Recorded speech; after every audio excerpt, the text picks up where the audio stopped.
Nah itu. Begitu banyak gak? Ya begitu banyak.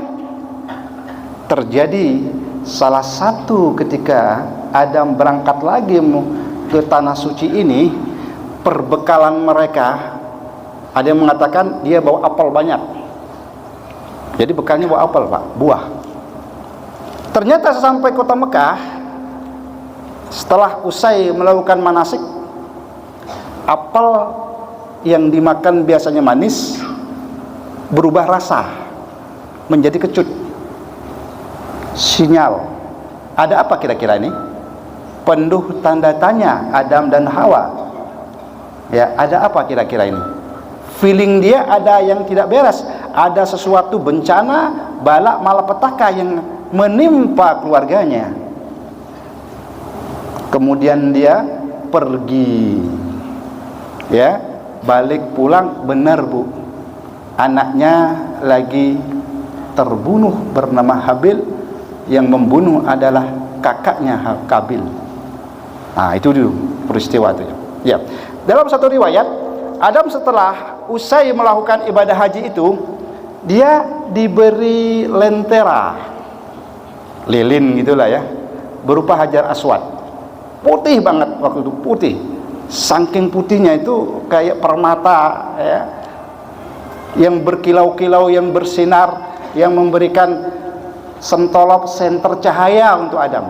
Itu pertama. Maka dikatakan, oh jadi hajar aswad itu sebenarnya datangnya dari sorga. Betul, hajar aswad itu datang dari sorga, benar-benar putih, benar-benar malamnya itu kayak rembulan di tanggal 15 setiap bulannya gitu.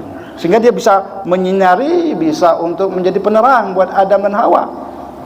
Kenapa kok berubah saat menjadi hajar aswad? Tentu panjang ceritanya. Nah, sementara kisah ini di episode yang lainnya. Nah, ya, Bapak Ibu yang dimuliakan, apalagi yang kira-kira diberi Allah Subhanahu wa taala tongkat. Pertama hajar aswad, yang kedua tongkat. Dibekali oleh Allah Subhanahu wa taala tongkat dari sorga. Di mana tongkat sorga ini, ya, sekali langkah, dua langkah, dia sudah bisa untuk menggiring Adam itu ke tempat namanya Al-Hind. Karena ada waktu itu persis bahwa istrinya itu daerah Hindia itu.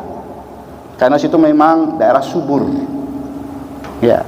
Jadi tongkat inilah yang mengantarkan mereka, kalau sekarang dikenal namanya mapping. Map. Google Map. Nah, Google Map-nya ada apa? Ya tongkat itu. Gitu loh. Ya kalau udah canggih, ya sebetulnya peristiwa yang akan terjadi, yang sudah terjadi itu sudah direkam, sudah diturunkan oleh Allah Subhanahu wa taala, kayak map itu Adam ada tuh. Nah, salah satu tongkatnya inilah yang menggiring, yang mengarahkan Adam itu masuk ke negeri India, gitu Ibu. Ya.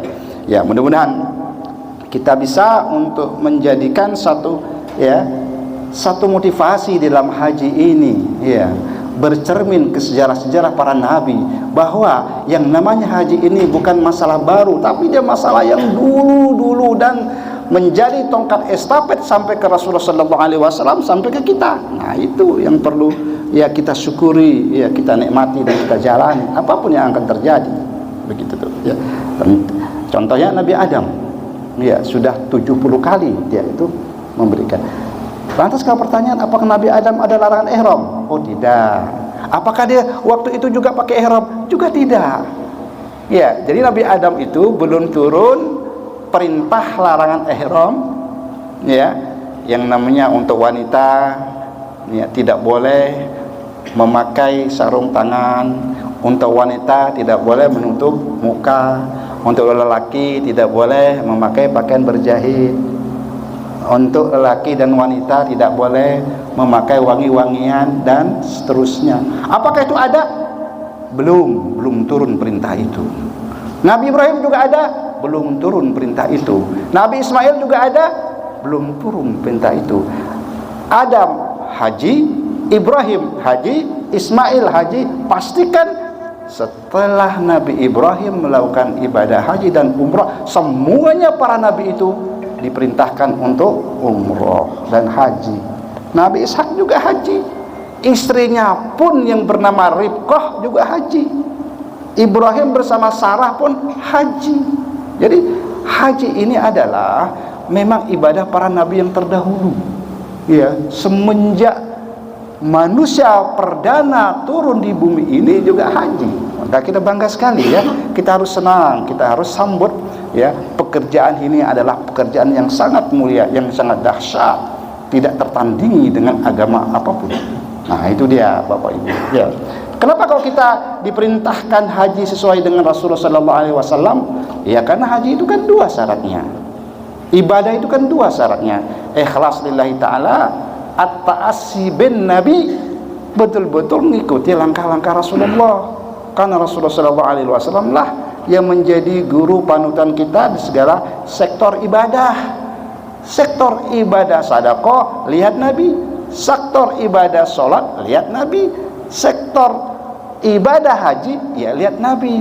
Laqad kana lakum fi rasulillahi uswah. Jadi Nabi itu telah mengajarkan segala bentuk ya lika-liku ibadah itu. Maka dengan uswah. Jadi suri tauladan dalam segala aspek gitu Bapak Ibu ya. Nah, apa yang harus kita lakukan? Ya tentu kita akan melakukan ibadah ini sesuai dengan Rasulullah karena sudah komplit. Kita hidup di era yang sudah komplit segala ibadahnya. Ya. Mana titik untuk tarwiyah, mana titik untuk mabit Mina, kan gitu. Mana titik untuk jumroh Muzdalifah, mana titik untuk wukuf Arafah ya di Arafah. Ini kita temukan ibadah ini begitu kompleks.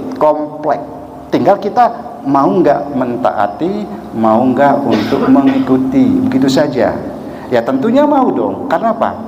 Karena ganjarannya itu luar biasa, besar sekali. Ya, kalau perdana pertama Adam telah minta kepada Allah, kira-kira langkah tawafku, sa'iku, apa yang aku dapat? Maka Allah mengatakan, kau setelah aku ampuni ya Adam. Tinggal nanti hitung-hitungan dengan anak keturunanmu. Kalau anak keturunanmu datang di sini kemudian dia mengakui segala noda dan dosa sekalahannya, itu anak keturunanmu yang akan aku ampuni. Ya, begitu Bapak Ibu. Ya, mudah-mudahan ini memberikan inspirasi, memberikan edukasi di dalam hari-hari yang kecil, hari-hari singkat selama kita berada di tanah suci. Aku qouli hadza wa astaghfirullah li wa lakum. Wassalamualaikum warahmatullahi wabarakatuh.